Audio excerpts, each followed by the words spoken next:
हरि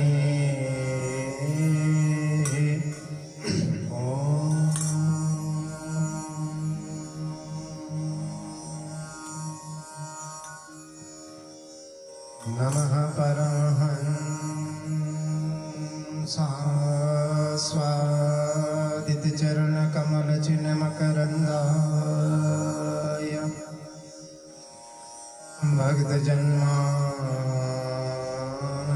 भक्तजन्मानसनिवासाय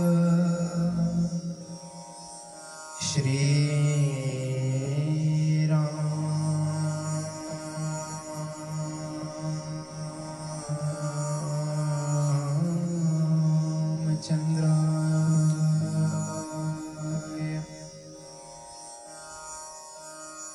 ध्येयं सदा परिभवग्नमभीष्टदोहम् तीर्थास्पदं शिवविरिञ्चिनुतं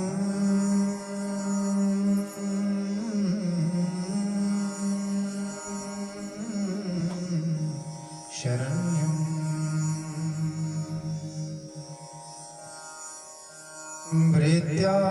भृत्यार्तिहन्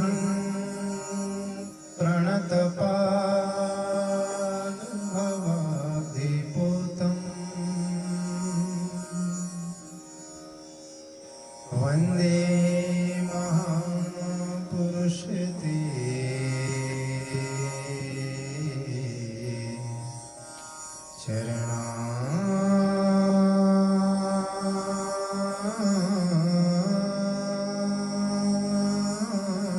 चरणारविन्दम्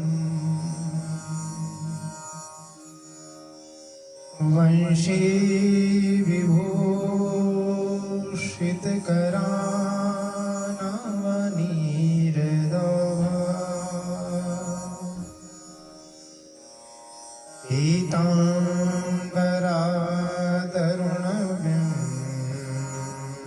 पीताम्बरातरुणबिम्बफला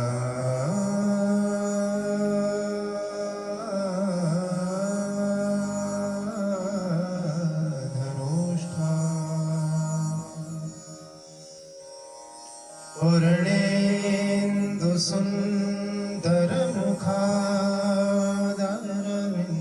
पूर्णेन्दुसुन्दरमुखादरविन्दनेत्रा कृष्णात् परं किमपि तत्त्वमहं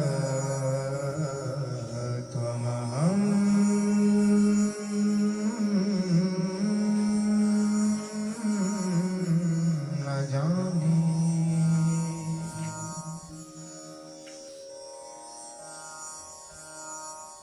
ॐ श्रुत्वा गुणान् भुवनसुन्दरशृण्वतां ते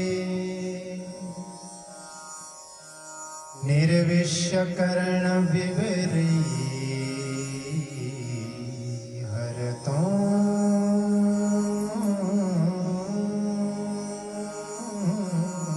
गतापम्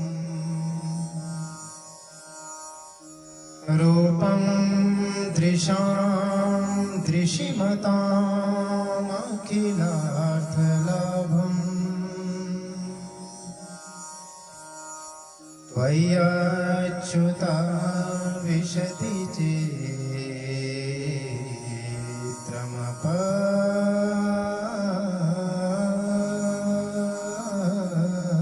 चित्रमपत्रपाणि। ओ आइए हनुमंत जी विराजिए, कथा कहूँ मति अनुसार, प्रेम से गादी बैठो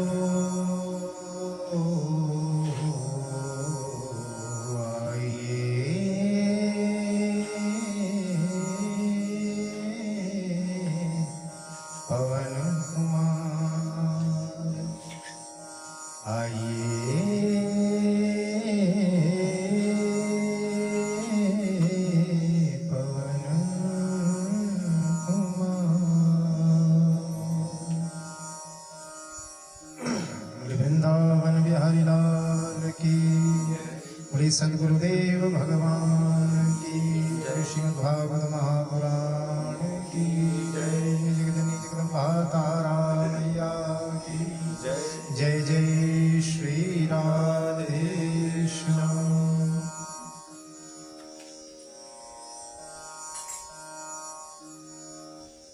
जीवन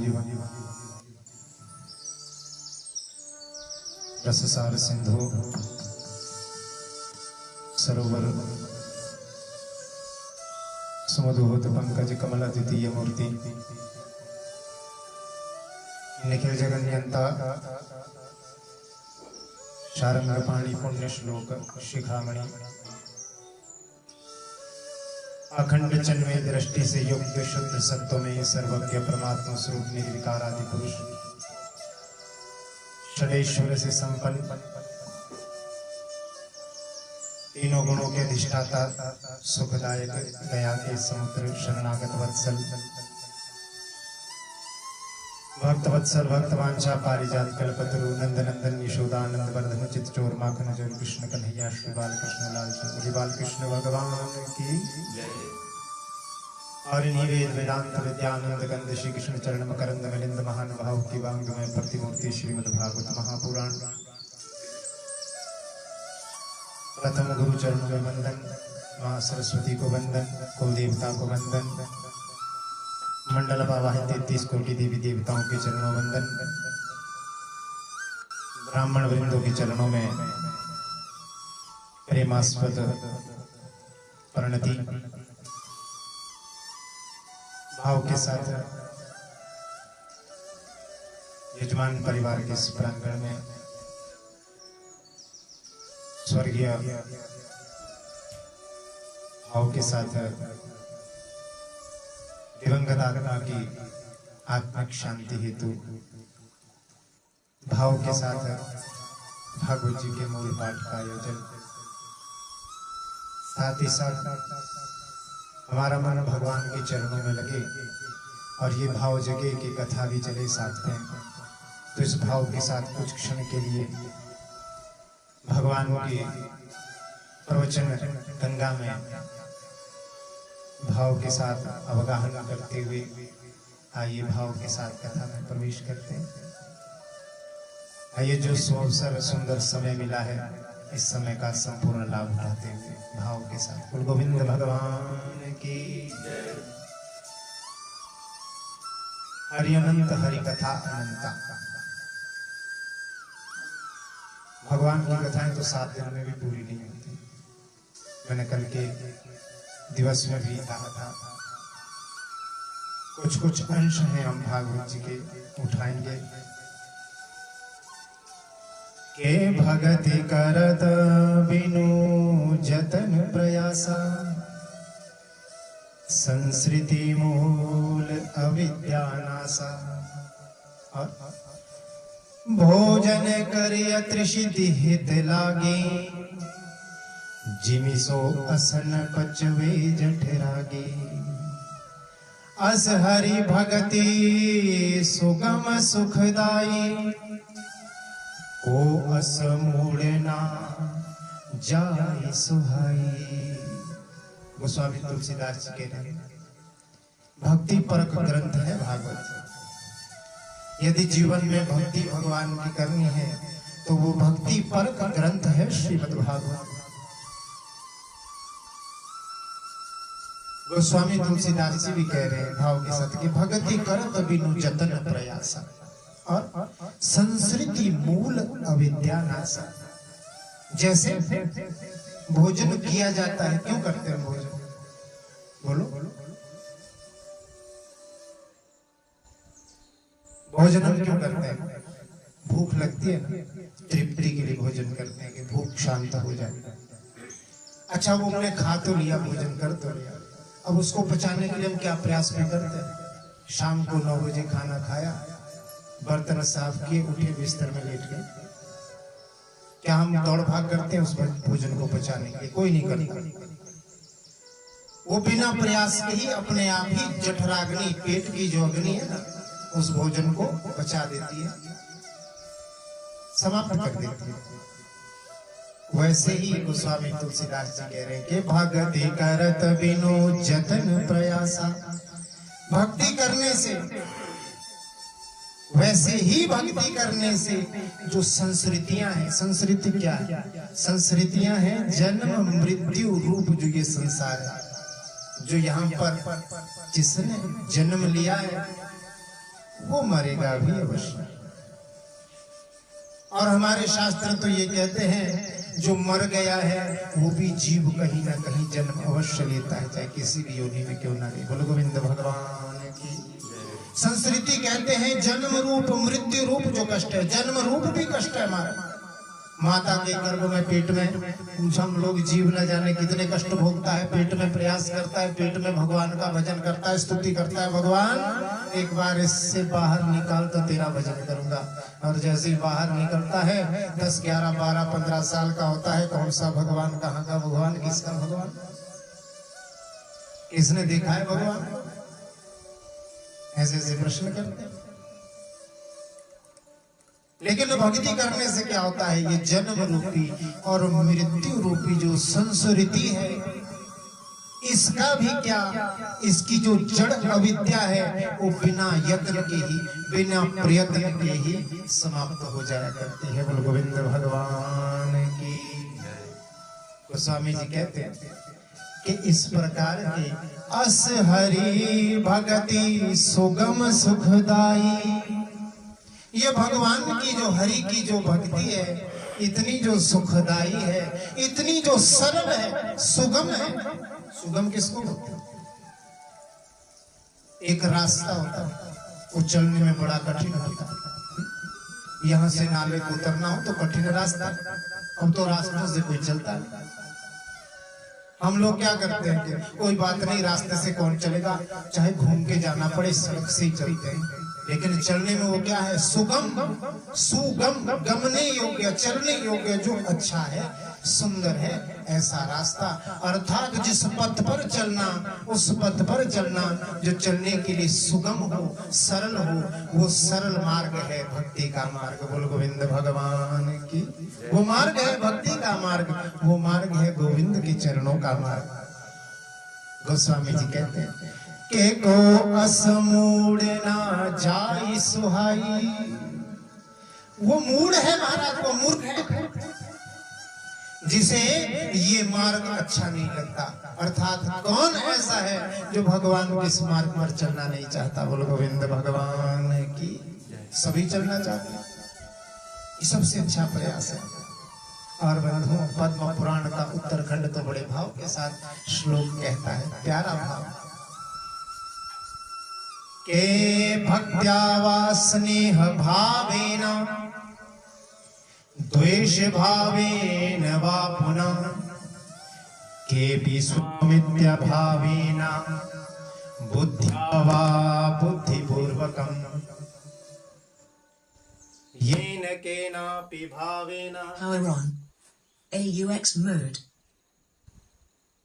इसको बीमारी हो रही है थोड़ी सी।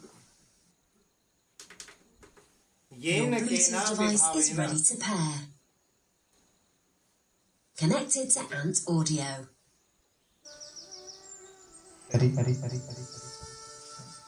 येन केनापि भावेन चिन्तयन्ति जनार्दनम। हम घर में रहें, हम बाहर रहें,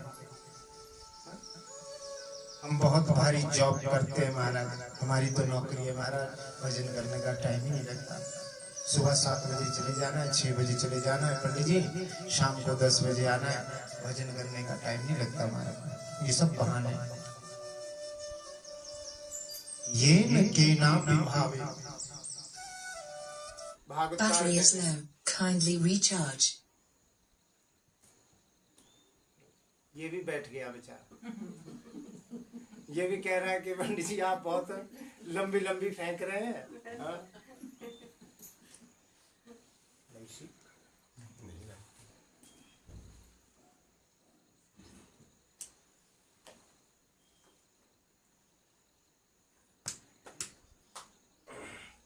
Power on.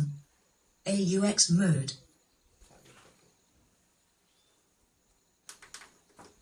Your Bluetooth device is ready to pair.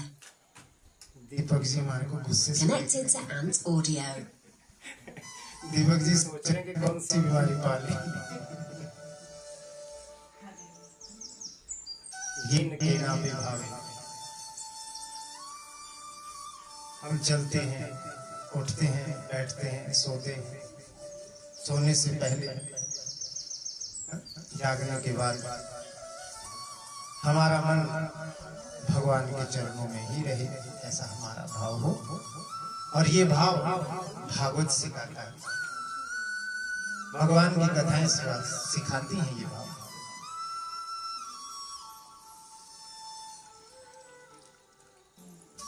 Govind भगवान की जय। ये भाव कौन सिखाता है? भागवत। इसलिए बंधुओं में कहता हूं के भाग्योदेन बहु जन्म समर्जितेना सतसंगमं च लभते पुरुषो यदा वै अज्ञान हेतु कृत मोहमदान्धकारम् नाशं विधाहि ततो उदयते विवेकः। अर्थात भाग्योदय बहु जन्म समर्जितेन, ये उस दिवंगत आत्मा का ही कोई पुण्य होगा, ये आपके परिवार में ही किसी जीव का पुण्य होगा, जिनके पुण्य फल स्वरूप एक जन्म के नहीं अनंत जन्मों के पुण्य स्वरूप फल से आपके इस प्रांगण में आप सभी के सामने श्रीमद् भागवत महापुराण प्राण प्रतिष्ठित है। श्रीमद् भागवत महापुराण की जय। ऐसा नहीं सोचना, ये प्रयास अनायास ही नहीं हो जाता। कोई ना कोई आपका ऐसा भजन रहा है, कोई ना कोई इस परिवार का ऐसा भाव रहा है जो आज ये भागवत जी महाराज आपके इस प्रांगण में, आपके इस कक्ष में विराजमान है। क्यों? के तेने वांगमयं मूर्तिं प्रत्यक्षः वर्तते हरि। कि श्रीमद् भागवत महापुराण केवल पोथी नहीं है, केवल पुस्तक नहीं है कि पंडित जी उठाते फिरते हैं पढ़ते रहते, नाना। जब भगवान श्री कृष्ण इस तरह धाम को छोड़कर जाने लगे ना, तो उद्धव ने भगवान से कहा, भगवान मैं भी आपके साथ चलूंगा। भगवान ने कहा, उद्धव हम एक साथ आ ही नहीं थे, एक साथ जा भी नहीं सकते। तो ऐसा वर्णन आता है कि भगवान ने अपने श्याम वर्ण का तेज, अपने संपूर्ण श्याम वर्ण का एक तेज श्रीमद् भागवत महापुराण में प्रतिष्ठित कर दिया, और तभी से भगवान श्री कृष्ण की वांगमय अर्थात शब्दमय स्वरूप श्रीमद् भागवत महापुराण कहलाने लगा। बोलिए श्रीमद् भागवत महापुराण की जय। और बंधुओं, यही भाव है, एक जन्म का नहीं है, ये अनंत जन्मों का पुण्य जागृत होता है। आवश्यक नहीं कि बहुत बड़ा कोई अनुष्ठान किया जाए, बहुत बड़ा महाराज बुलाया जाए, दूर दूर तक निमंत्रण दिया जाए। आपने बुला भी लिया लोगों को, बहुत लोग आ भी गए, पर हर कोई फिर कथा भी नहीं सुन पाता। परिवार के लोगों को तो कथा सुनने का टाइम ही नहीं लगता। हमने देखा है ऐसा, बहुत कथाएं की। बेचारा एक यजमान, उसकी धर्म पत्नी, अब वो एक भटक रहा है कहीं, दूसरा भटकता है कहीं। आरती करने आते हैं, फिर आरती करके चले जाते हैं। महाराज टहलुए बुला रहे थे, कोई बुला रहा था, कोई कहीं से बुला रहा। और फिर जब कथा पूर्ण होती है, फिर कुछ दिन बाद शिकायत करते हैं, अपने परिवार के सदस्य कहते हैं, हमें तो कथा सुनने का पता ही नहीं लगा जी, हम तो कथा सुन ही नहीं पाए। तो ये आपका सौभाग्य है कि आपको सुनने का, श्रवण करने का फल मिल रहा है। इसलिए बंधु, और मूल पाठ तो प्रतिदिन हो ही रहा है। वास्तव में तो मूल पाठ का ही महत्व है। आजकल कथाएं होती ही कहाँ है, बहुत कम कथाएं होती हैं।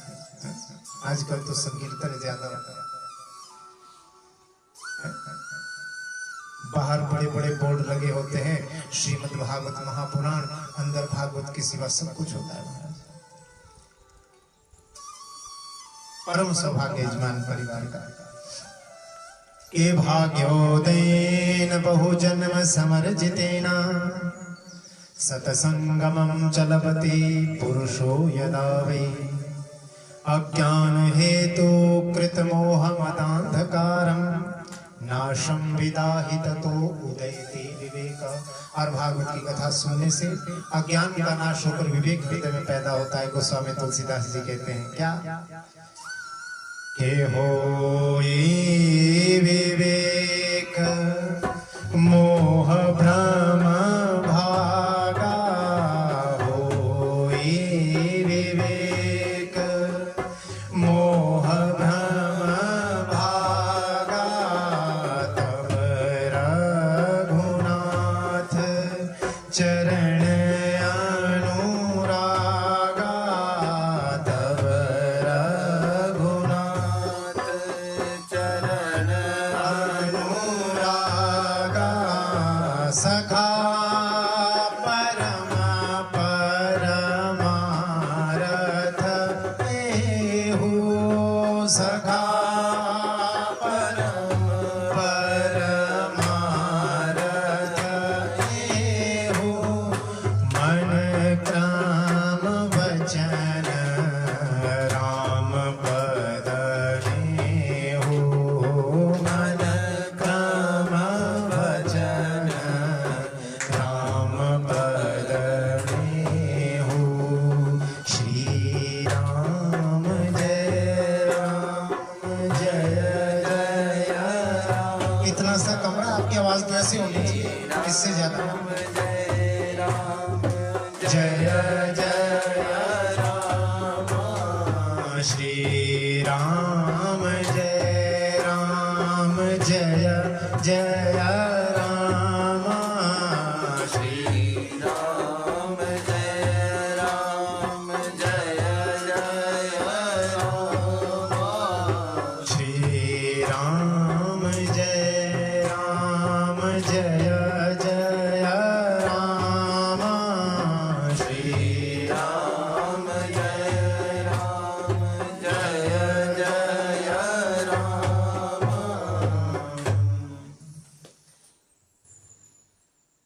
सोडा खा के आए घर से? आपकी तो आवाज ही नहीं आ रही है। अच्छा नहीं लग रहा? भगवान के नाम में शर्म लज्जा नहीं आती। नाम ही तो जिसको हम गा सकते हैं, बाकी और कुछ आता है हमको? शास्त्री और कुछ आता है?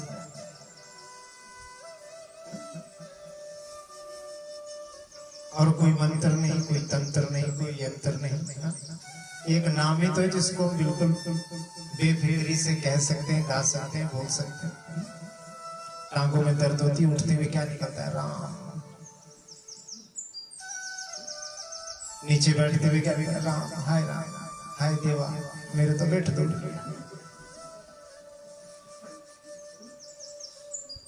यही नाम निकलता है। तो इस नाम को लेने में कंजूसी मत किया करो। के राम राम रटो, राम राम भजो, राम राम जपो जीहा। गोस्वामी जी के पद हैं बड़े प्यारे, कि राम राम जिभा को टोको, जिभा को कहो कि हे राम हे जिभा, राम राम जपो, राम राम भजो, राम राम रटो जीहा। जिभा और ये मेरा मन है, हमारी जिह्वा पपीहे की तरह, जैसे पीहू पीहू करता है ना पपीहा, उस वैसे हमारी जिह्वा राम राम करती रहेगी। किसी के पास बताने की आवश्यकता नहीं कि हम इतना भजन करते हैं जी, हम तो इतना राम नाम लेते हैं। दूसरे को आपके वचन से क्या मतलब? तो राम के नाम में लज्जा नहीं, शर्म नहीं करते, भाव के साथ गाना चाहिए भगवान का नाम। नैमिषारण्य में 88,000 ऋषि बैठे हैं। शौनकादि ऋषि सूत जी महाराज से प्रश्न कर रहे हैं कि सूता क्या ही कथा सारम कर्ण रसायन, हमारे कानों को जो शोभा दे, रसायन का काम करे, ऐसी कोई कथा सुनाइए। सूत जी महाराज ने भाव के साथ, देखिए महात्म्य में वर्णन आता है। सूत जी महाराज कहते हैं शौनकादि ऋषियों, ये आदमी है ना, जो जीव है, ये जो व्यक्ति है, ये काल रूपी व्याल, अर्थात एक काल रूपी बहुत बड़ा सर्प है, समय का सर्प, समझ लो बात। बहुत बड़ा एक सर्प है, व्याल है, वो अपना मुख खुला करके बैठा है, हम लोग उसकी जिह्वा के ऊपर बैठे हैं। धीरे धीरे धीरे वो सांप अपना मुख बंद कर रहा है। धीरे धीरे हम पैदा हुए, बड़े हुए, फिर स्कूल गए, फिर कॉलेज गए, फिर नौकरी लगी, फिर धीरे धीरे हम हो गए 50 वर्ष के, धीरे धीरे 65 वर्ष के हो गए, बूढ़े होने लगे, इतना सा मुंह खुला रह गया सांप का। फिर सोचने लगेंगे अब भजन करते हैं, फिर भजन नहीं हो सकता। आजीवन में सोचेंगे कोई बात नहीं, उल्टा सीधा धंधा करके पैसा कमाओ, फिर हम सोचेंगे भी भजन कर लेंगे, अंत समय में भगवान का नाम ले लेंगे। अंत समय भगवान का नाम नहीं ले सकते। यदा सदा तद भावि भावितम, हमारा जीवन जब जब जैसा जैसा रहा है, अंत समय में वही हमें याद आएगा। जीवन भर यदि हमने भगवान का भजन किया है, नाम संकीर्तन किया है, कोई मंत्र जाप किया है, गुरु का शरण ग्रहण किया है, तो बंधु अंत समय में भी गुरु का स्मरण या भाव के साथ भगवान का स्मरण या उस मंत्र का स्मरण रहेगा। यदि आजीवन भर हमने पुत्र, बेटा, परिवार, धन, पैसा, संपत्ति में अपना मन लगा कर रखा है, तो अंत समय में वही भाव आएगा, वही भाव आएगा। इतना सा उस व्याल का मुख खुला रह गया और सोचते हैं कि भजन करेंगे, फिर भजन नहीं हो सकता। व्याल का मुख, उस सर्प का मुख बंद हो गया, और सर्प का मुख जैसे बंद हुआ, हमारा जीवन रूपी ये जो प्राण पखेरु था, पंछी था, आकाश में उड़ गया। और गोविंद भगवान की। और मैंने कल कहा ना कि देवता भी चाहते हैं कि ये मनुष्य का शरीर हमें प्राप्त हो।